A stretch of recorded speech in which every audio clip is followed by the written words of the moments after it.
Sandbar terrain. This is one of the two new terrain types so far that I've created for my relaunch of Pirates CSG. So let's say we've got this Japanese Red Seal ship, Yamagawa. She's trying to get to this island, and she's going to cross this sandbar to do it. So she's got S plus L movement, so move the L, and she lands right in the middle of it. So when any part of a ship or sea creature moves onto a sandbar, roll a d6. The result is the sandbar's rating until the end of that player's turn. Compare the rating to how many master segments the game piece had when it was constructed. If the sandbar's rating is less than the number of master segments, the game piece is run aground and cannot continue moving. For example, if a 3-mast ship sails over a sandbar with a rating of 4, the ship is unaffected.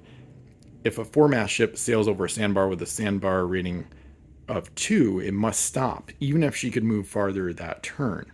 If the sandbar rating and the number of master segments are the same, the ship must stop after sailing over the sandbar, even if she could move farther that turn.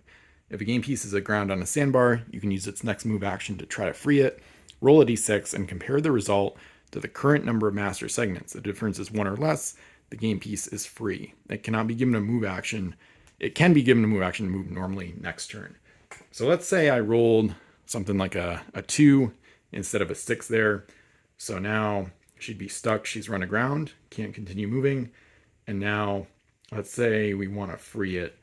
So roll again. So roll the d6 compared to the current number.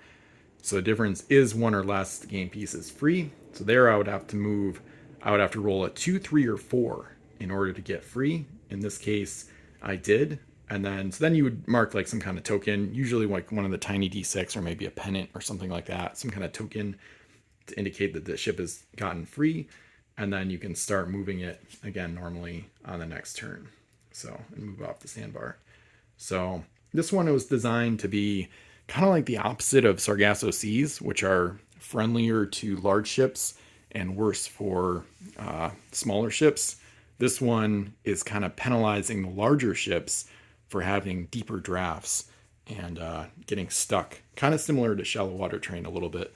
So, because some of the larger ships are close to immune or totally immune to Sargasso Seas, so this is kind of like a counter to those, and also just makes sense because the ships with the shallower drafts would be easier not only to navigate the sandbar and potentially avoid it, but also lighter ships would be easier to potentially float over the sandbar even if they did get stuck.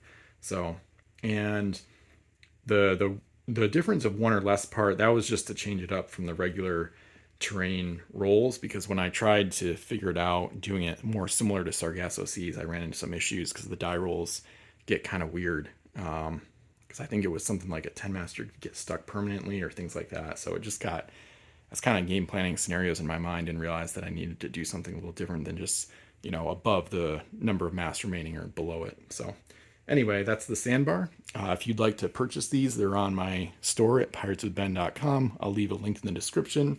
I'd love to thank all my customers for helping me support me on this journey to restart Pirates CSG, as well as my patrons. You can check out my Patreon as well. I'll leave a link to that.